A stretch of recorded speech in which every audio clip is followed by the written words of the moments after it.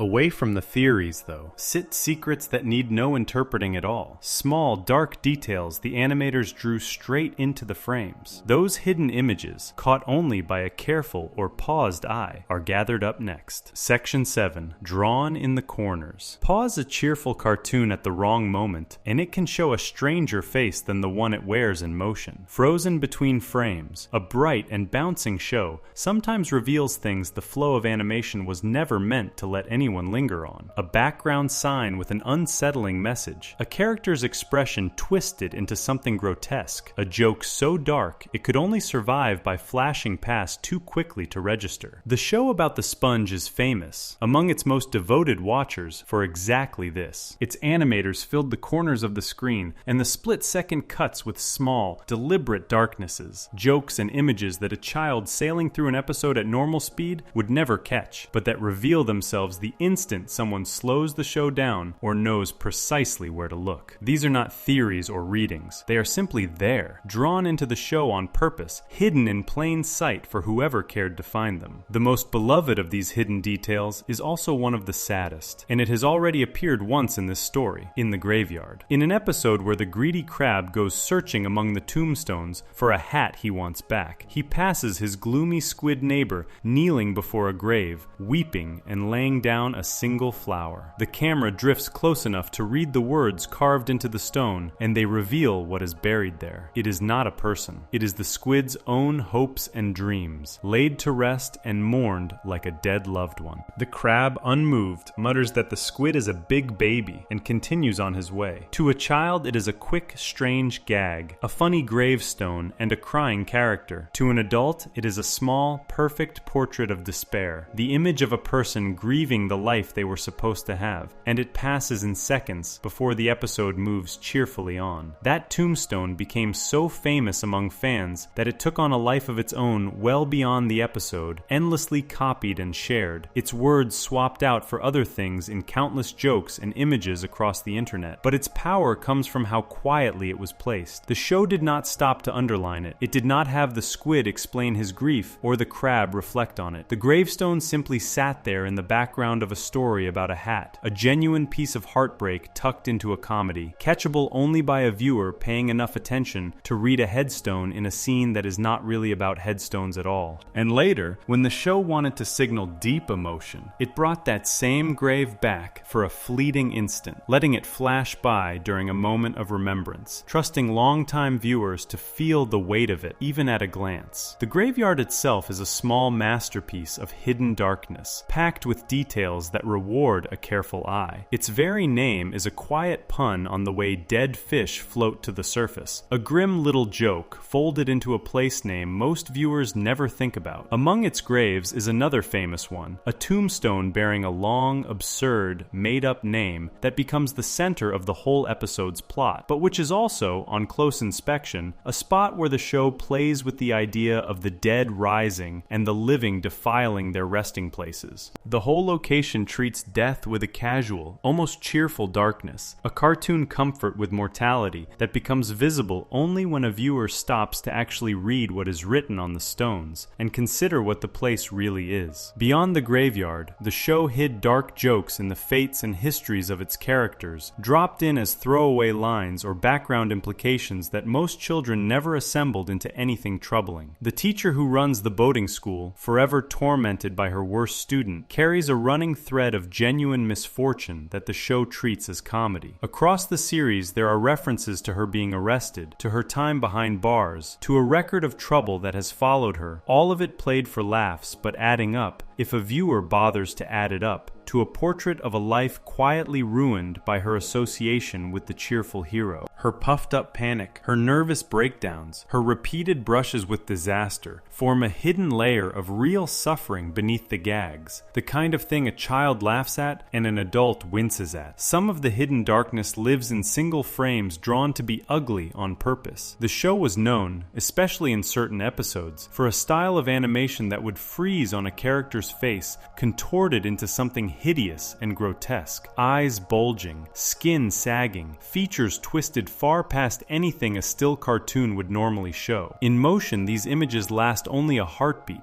a flicker of the grotesque, before the scene snaps back to the friendly, familiar style. But paused, they are genuinely unsettling. Close-up portraits of the characters rendered as something almost monstrous. The animators clearly delighted in these hidden horrors, tucking them into moments of shock or disgust or fear, knowing that at full speed they would register only as a jolt, while a paused screen would reveal the full, grim detail they had lavished on faces no one was supposed to study. The backgrounds hold their own quiet jokes, some dark and some simply strange, planted for the sharp-eyed. The rival restaurant across the road, the failing one run by the little villain, carries a sign over its door with a small oddity built into the lettering, a single letter left lowercase among the capitals for no reason the story ever gives, a tiny, deliberate flaw that means nothing to a child and quietly amuses whoever notices it. Signs, posters, and notices throughout the town often carry jokes in their fine print, messages written small enough that they could only ever be meant for a viewer willing to freeze the frame and read. The show treated its backgrounds not as empty scenery, but as another surface to hide things on, confident that most people would never look closely, and rewarding the few who did. Even the food, the famous central burger, hides small dark touches in the way it is sometimes depicted. There are moments where a customer's order strips the burger down to reveal something that looks suspiciously like an ordinary fast food product from the real world. A quiet visual joke aimed at the giant restaurant chains the show's world is clearly modeled on. The failing rival restaurant, in this light, reads as a small nod to real businesses that could never compete with the giants. Its endless flopping, a background commentary on the brutal reality of the food industry, folded into the scenery without a word of explanation. These are gentle, knowing jokes, visible only to viewers old enough to recognize what the cartoon is quietly pointing at. There is a particular category of hidden detail that comes not from the show's own animators, but from the fog of legend that has grown up around it, and it is worth being careful and honest about the difference. Over the years, especially online, people invented long lists of supposed dark secrets hidden in the show, elaborate catalogs of disturbing frames and unsettling audio, hidden files and buried horrors, most of it entirely fabricated. These invented dark secrets borrow the real phenomenon of the show's genuine hidden details and inflate it into something lurid and false, imaginary hidden messages layered on top of the real ones. It matters to keep the two apart. The genuine hidden details, the grieving gravestone, the grotesque frozen faces, the fine print jokes, the teacher's ruined life, are really there, drawn into the show by the people who made it. The fabricated dark secrets, the cursed hidden episodes and buried horror files are the audience's invention, a shadow the fans cast onto the show, rather than anything the show cast itself. Telling the real from the invented is one of the most important things a careful look at the show requires, because the two are constantly confused. A person hunting for hidden darkness in the show will find both, side by side, presented with equal confidence, and it takes patience to sort them. The real hidden details tend to be small, quiet, and human. A joke about grief or a bit of fine print, the kind of thing a working animator would slip in for their own amusement or for the sharp-eyed viewer. The invented ones tend to be dramatic, lurid, and impossible, the kind of thing that fits a horror story rather than a working cartoon. The show genuinely does hide darkness in its corners. It simply hides far less and far gentler darkness than the legends claim. What the real hidden details share is a particular sensibility, a willingness to let genuine sadness and genuine strangeness exist quietly beneath the bright surface without ever letting them break through and spoil the fun. The grieving squid, the ruined teacher, the grotesque frozen faces, the casual comfort with death in the graveyard, all of it sits underneath the show's cheerfulness rather than replacing it. A child watches and sees only the bright surface, the jokes and the color and the noise. An adult, or a child grown up, watches and begins to notice the darker current running below, the small acknowledgments that life contains grief and failure and ruin and death, folded into a cartoon so gently that they never overwhelm it. That balance, the darkness kept quiet in the corners while the light fills the center, is a real achievement, and it is one of the truest hidden messages the show contains. The reason the animators could get away with all of this is the same reason the double meanings and the film references worked. Speed and attention are the show's natural cover. At the pace the show runs, the eye simply cannot catch everything, and the animators use that gap ruthlessly, filling the space between what the eye can catch and what it cannot with jokes and images meant for the second viewing, the paused screen, the grown-up rewatch. They built the show to be enjoyed completely at full speed and then enjoyed again, differently, by anyone who slowed it down or came back to it with sharper eyes. The hidden details are the reward for that closer looking, a whole layer of the show that only exists for the patient and the curious. It is worth dwelling on how much care this represents. An animator drawing a grotesque face that will appear for a single frame, knowing almost no one will ever pause on it, is doing that work for its own sake, for the craft of it, for the handful of people who will someday freeze the screen and gasp. A writer carving a joke into the words on a distant sign, knowing most viewers will never read it, is leaving a gift for the few who will. The show is dense with this kind of hidden effort. Work done not because the audience demanded it, but because the people making the show cared enough to fill even the corners and the flashing frames with something worth finding. The hidden darkness in those corners is, in a strange way, a sign of love, the mark of makers who treated even the parts no one would notice as worth getting right. And so the show's corners and split-second cuts hold a real and gentle darkness, drawn in on purpose and hidden by speed, distinct from the lurid horrors the audience later invented. A gravestone for a squid's dead dreams, a teacher's quietly ruined life, faces twisted into monsters for a single frame, jokes buried in fine print for the eye sharp enough to read them, each one a small, deliberate secret, placed where only a careful or a curious viewer would ever find it, adding a layer of quiet melancholy and strangeness beneath the relentless cheer. They are among the most honest of the show's hidden messages, because they require no theory to believe, only a paused screen and a willingness to look. There is one more strain of hidden meaning to trace, and it is different in kind from all the others, because it did not come from the show at all. It came from outside, from people who looked at this bright and innocent cartoon and became convinced it was secretly carrying a message it never meant to carry, a hidden agenda pressed onto the sponge by watchers who saw in him something the makers swore was never there. That strange chapter, in which the most innocent character in the show was accused of hiding a message, is where the story turns next. Before we move on, if you're enjoying this analysis, please consider subscribing. It helps the channel tremendously. The show hides a real and gentle darkness in its corners, a grieving gravestone and a ruined teacher, and faces drawn as monsters for a single frame, all distinct from the lurid horrors the audience later invented. The last hidden message, though, was never put there by the makers at all. It was pressed onto the sponge from outside, by people certain he was carrying a secret he never meant to carry, and that strange accusation comes next. Section 8. The Message He Never Sent. Once a creation is loved by millions, it stops belonging only to the people who made it. The audience begins to see themselves in it, to read their own hopes and fears and identities into it, and sometimes to insist that the character means something its makers never intended. And every so often, this reaches a strange and heated point, where a cartoon figure meant only to be silly and sweet is accused by serious adults in positions of influence of secretly carrying a message, of being a hidden agent for an idea. The sponge, the most innocent character in his whole world, a creature his own creator described as having no interest in such matters at all, became the center of exactly this kind of storm. He was accused of hiding a message he never sent, and the fight over that supposed message reached all the way to the halls of national politics. To understand how a talking sponge ended up at the heart of a culture war, it helps to go back to the quiet beginning of it, years before the storm broke. Around the start of the new century, as the show grew from a children's hit into a genuine phenomenon, people began to notice that the sponge had gathered an unusually devoted following among gay men. There was something about the character, his gentleness, his exuberance, his utter lack of traditional toughness, his deep and openly affectionate friendships, that resonated with that audience, and the show became, without anyone planning it, a small icon within that community. A major newspaper reported on this devotion, and the report set off the first round of a question that would follow the character for the rest of his existence. Was the sponge himself gay? The creator was asked, and his answer was calm and clear, clear, and in its way, final. He said he had never intended the character to be gay. He explained that he thought of the sponge, and indeed of his characters generally, as being essentially without sexuality at all, as almost asexual, a word he returned to more than once. His point was not really a statement about one character's orientation, so much as a statement that the whole world of the show simply existed outside the entire subject. These were silly sea creatures having silly adventures, he suggested, and questions of sexual identity had nothing to do with what he was making or what he was trying to do. He noted, gently, that the spirit of the show was about tolerance and welcome, that all were meant to feel at home in it, but he was firm that no hidden sexual message had ever been built into the character. There is even a small scientific charm to the creator's chosen word. Real sea sponges, the actual creatures the character is based on, are simple organisms without the sort of biology that questions of orientation usually assume. The character has been shown across the series doing things real sponges do, regrowing lost parts of himself, reproducing in the strange budding way of his kind. So when the creator called the character asexual, he was in one sense simply being accurate to the biology, describing a creature for whom the whole human framework of sexuality does not really apply. It was less a defensive dodge than a description of what the character fundamentally was, a cheerful, sexless organism whose entire being was about friendship and work and joy, rather than desire of any kind. For a few years, that answer mostly held, and the question simmered quietly in the background. Then, in the middle of the decade, it exploded,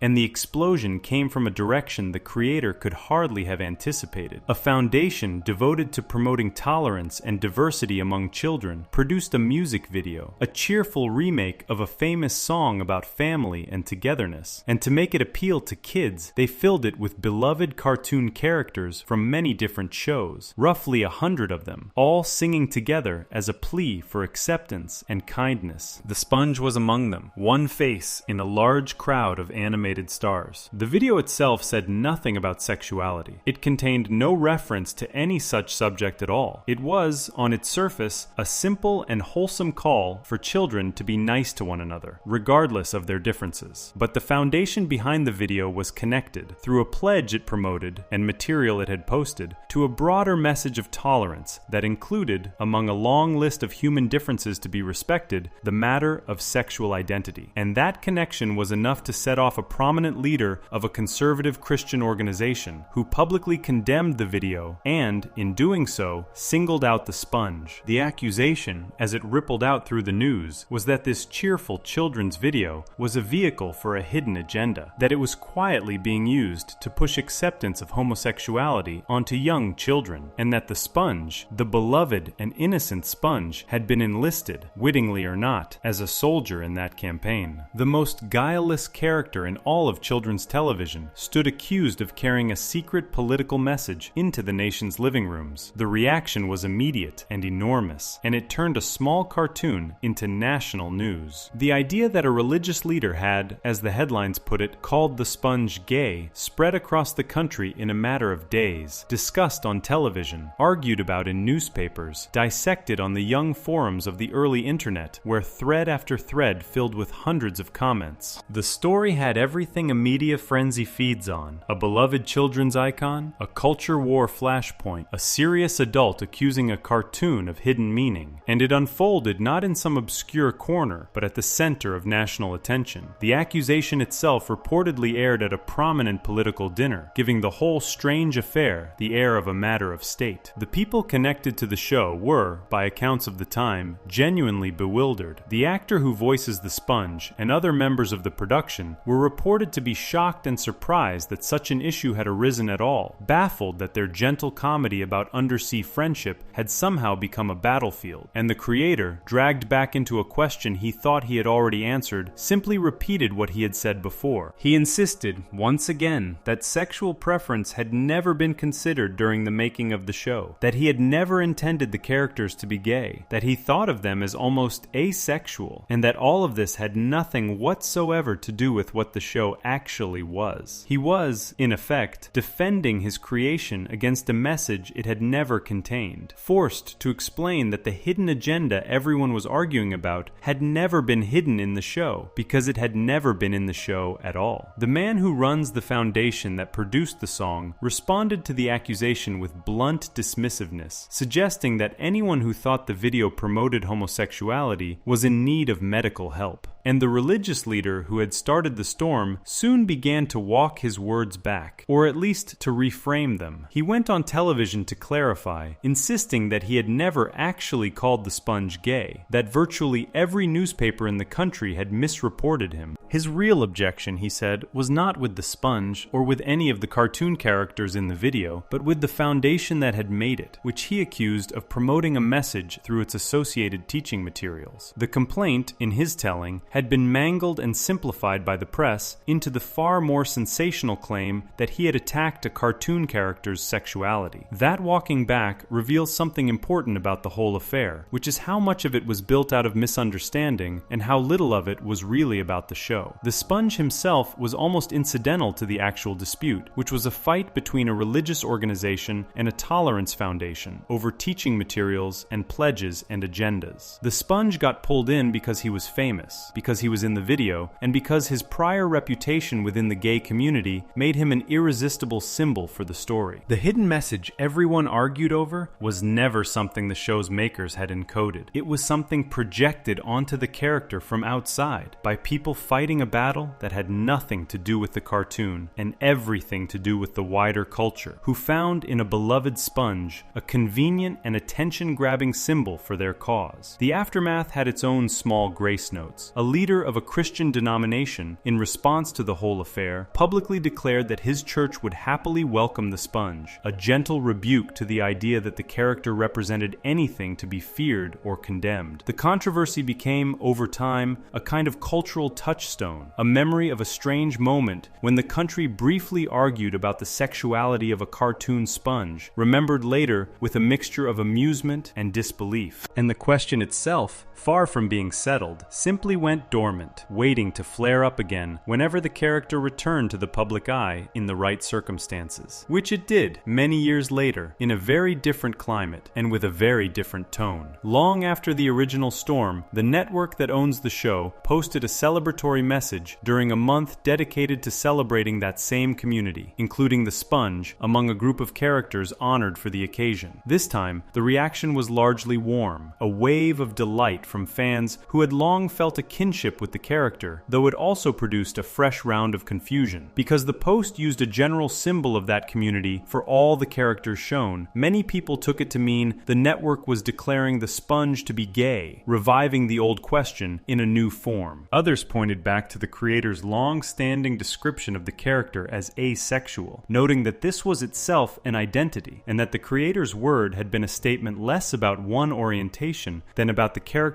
place entirely outside the usual framework of desire. By then, the creator himself was gone, having died of a cruel illness a couple of years earlier, and so he could not weigh in on this latest chapter, or clarify what, if anything, had changed. His earlier words remained the last he would ever say on the matter, a quiet insistence that he had never built any such message into the character, that the sponge was almost asexual, that the whole subject had nothing to do with the show he had set out to make. Everything that came after, the celebrations and the arguments and the readings, belonged to the audience and the network rather than to him. The character had, in a sense, outgrown his maker's intentions, becoming a vessel for meanings the maker had explicitly disclaimed, which is perhaps the fate of any creation loved deeply enough for long enough. What makes this whole strange history worth telling in a story about hidden messages is precisely that the message here was never actually hidden in the show, and that is the heart of the matter. Every other secret traced so far was really there, drawn or written or spoken into the episodes by the people who made them, waiting to be found. The double meanings were genuinely placed in the dialogue. The nuclear origin was genuinely built into the setting. The film references were genuinely woven into the frame. frames. The dark corners were genuinely drawn in. But this message, the supposed hidden agenda of the sponge, was different in kind. It was not placed in the show and then discovered. It was invented outside the show and then insisted upon, a meaning pressed onto the character by people who needed him to mean something, over the repeated objections of the person who had actually created him. That distinction matters because it reveals a truth about how hidden messages work that runs beneath this entire subject. A hidden message requires two things, a sender and a receiver, and the two are not always in agreement about what has been sent. Sometimes a message is truly encoded and truly found, sender and receiver in harmony, the way the film references were planted by writers and caught by knowing viewers. But sometimes there is a receiver without a sender, an audience so determined to find meaning that it discovers a message no one ever encoded, reading intention into what was only ever coincidence or projection. The controversy over the sponge is the purest example in the whole show of the second kind. A hidden message with no sender at all, conjured entirely by receivers who could not accept that the character simply meant nothing on the subject they cared about. And there is something almost poignant in the creator's position throughout it all. A man standing before the public again and again, patiently explaining that the thing everyone was arguing about did not exist. He had made a cheerful show about a kind and joyful creature, a show whose deepest actual message, by his own account, was something as simple and gentle as tolerance, the idea that everyone is welcome and everyone deserves kindness. And that gentle message of welcome was, in a cruel irony, exactly what got twisted into a supposed agenda, exactly what a segment of the public decided must be a hidden threat. The creator's real message, be kind to everyone, was recast by his accusers as a secret one, be accepting of a specific thing, and no amount of explaining could fully undo the transformation. The message he actually sent was drowned out by the message others insisted he had hidden. It is worth sitting with how gentle the creator's real intention seems to have been, because it stands in such contrast to the fury that surrounded it. His characters were meant to exist outside conflict of that kind entirely, in a bright little world where the biggest problems were a burnt burger or a failed driving test. He wanted, by his own words, to make something funny and warm and welcoming, a place where a child of any kind could feel at home. That the sponge became a symbol of belonging to people who had often been made to feel they did not belong is, in that light, not a corruption of the character, but a fulfillment of his gentlest spirit. The character welcomed everyone, and so everyone in turn found something of themselves in him, including people the character's accusers wished to exclude. The supposed hidden message, and the real one, turn out to be closer than the fight over them ever allowed anyone to see. The affair also serves as a quiet warning about the very activity this whole story is built on, the hunt for hidden meaning. There is real pleasure and real insight in finding the secrets a show has truly buried, the winks and the references and the dark corners genuinely placed by its makers. But there is also a danger in the hunt, the danger of finding messages that were never sent, of mistaking one's own projection for the creator's intention, of insisting that a thing must mean what one needs it to mean. The people who accused the sponge of a hidden agenda were in their own way hidden message hunters too, staring at a cheerful cartoon and becoming certain they had uncovered a secret. They had not. They had only found their own fears reflected back at them, and then blamed the mirror. It is a caution worth carrying into any search for what a beloved thing might secretly be saying. So the sponge stood accused, for a time, of carrying a message he never sent, a hidden agenda pressed onto the most innocent character in his world by people fighting a battle he had nothing to do with. His creator denied it plainly and repeatedly, insisting the character existed outside the whole question, describing him as almost asexual, and the show as being about nothing more sinister than kindness and welcome. The accusation faded, then returned years later in a warmer form, then was left forever unsettled by the creator's death. And through all of it, the character remained what he had always been, a joyful, guileless creature whose deepest actual message was simply that everyone belongs. A message so gentle that some mistook it for a threat, and others embraced it as a gift. Both of them finding in a cartoon sponge something far larger than his makers ever set out to put there. That is the strangest of all the show's hidden messages, the one that was never really in the show. It shows how a creation can slip loose from its maker's hands and become a canvas for the meanings its audience brings, for good and for ill, celebrated by some and feared by others. Its true and simple intention buried beneath everything the world decides to read into it. The sponge sent no secret message, but the world found one anyway, and the finding of it says far more about the finders than about the sponge, which may be the deepest lesson hidden anywhere in this bright and gentle show. There remains, after all of this, one final territory to explore, and it is the one that ties everything together. Behind every hidden message traced so far stands a single person, the creator, a man whose own life and mind shaped what got buried in the show and why. Understanding the secrets fully means understanding him, the marine biologist who dreamed up a sponge, and the quiet, real intentions he carried into a cartoon that the world would spend decades decoding. Before we move on, if you're enjoying this analysis, please consider subscribing. It helps the channel tremendously. So the most famous hidden message of all was one the sponge never carried, an agenda pressed onto him from outside and denied to the end by the man who made him. Behind every real secret in the show, though, stands that same man, and understanding what he actually buried and why means understanding him, the creator, and the true intentions hidden in his cheerful cartoon come last. Section 9. The Marine Biologist's Secret. Behind every hidden thing in the show stands one quiet figure, easy to forget beneath all the color and the noise. Cartoons can feel as though they simply exist, as though they sprang from nowhere, fully formed, and it is easy to talk about the secrets buried in the show, as if the show itself had buried them. But shows do not bury anything, people do, and nearly every real secret traced through this story leads back, in the end, to a single man, a soft-spoken lover of the ocean who dreamed up a sponge and, in doing so, poured far more of himself into a children's cartoon than most people ever realized. To understand what is truly hidden in the show, and what only seems to be, the last and most important thing to understand is him. He did not begin as a cartoonist at all. He began as a scientist, or nearly one, a man whose first and deepest love was the sea. From childhood he was fascinated by the ocean, drawn to its creatures and its mysteries, and that fascination shaped the whole early course of his life. He studied marine biology in college, learning the real science of the animals that would one day fill his imaginary world, though he kept his artistic side alive alongside it, minoring in art even as he pursued the sea. After graduating, he went to work at an institute devoted to teaching the public about marine life and the history of the ocean, standing at the meeting point of two passions, the science he had trained in and the art he could not put down. He was, before he was anything else, a man who genuinely knew and loved the real creatures he would later turn into cartoons. It was there, teaching visitors about the ocean, that the first seed of everything was planted, though it looked nothing like the show it would become. To help explain the strange and wonderful animals of the tidal zones, the shallow places where the sea meets the land, he created an educational comic, a teaching tool built around the various creatures a curious person might find there. And the host of that comic, the character who guided readers through the little world of the tide pools, was a sponge. Not the square, cheerful sponge the world would come to know, but an earlier, simpler ancestor, a sponge drawn to teach children about real marine biology. The entire empire that followed, all of it, grew from a humble teaching comic made by a science educator who wanted to help people love the ocean the way he did. That origin matters enormously, because it means the show was built from its very first cell on real knowledge and real affection for the sea. The man who made it was not guessing about the creatures he drew, he knew them. He knew how a real sponge lives and grows, how it can regenerate parts of itself, how it reproduces in its strange, budding way, and he folded those real facts into his character, giving the cartoon sponge behaviors drawn directly from actual biology. The same was true across the whole cast. The choice to build a world out of these particular animals, a sponge and a starfish and a squid and a crab and a snail, came from a mind that understood them as living things first and characters second. The hidden layer of real science running underneath the show is one of its most genuine secrets, and it comes straight from the scientist who made it. When he finally turned from science toward animation, he brought that same care with him. He had spent time working on another animated show before striking out to create his own, learning the craft, and when he sat down to build his sponge into a series, He made a set of small, deliberate choices that would shape everything. He decided the character should be a kitchen sponge, a squared-off, clean-cut little block, because the shape suggested a certain kind of personality, earnest and square and eager to please. He drew on comic figures he had loved, pairing a sweet, simple hero with the world around him in the tradition of the great comedy duos. Every one of these choices was made thoughtfully, by a person who cared about why a character looked and behaved the way it did. Nothing in the show was careless. Even the silliest things were chosen for reasons. This is the essential thing to understand about the man, and it changes how every supposed secret in the show should be read. He was a careful, intentional, thoughtful creator, which means that when the show seems to be doing something on purpose, it very often is. The double meanings really were placed deliberately by a man who understood his audience included adults, and who learned, after an early idea was rejected, to hide his grown-up jokes with skill. The film references really were woven in on purpose by writers he led who shared his love of the wider culture. The dark corners really were drawn in with care. The real secrets of the show are real precisely because the man behind it was the kind of person who buried things intentionally, who filled even the parts no one would notice with thought and effort. But the same understanding of the man cuts the other way too, and this is just as important. Because he was so thoughtful and so willing to speak about his intentions, his own words become the strongest evidence about which secrets are real and which are only projected. And again, on the darkest and most sensational theories, his words point away from the sensational reading. He said plainly that the famous food was not made of flesh, specifically to rule out the cannibalism the dark theory imagines. He said plainly that the character carried no hidden sexual message, that he thought of his creations as almost asexual and existing outside that whole subject. He was gentle about the sins reading and the deeper theories, willing to allow that his characters embodied distinct traits while stopping short of confirming the neat,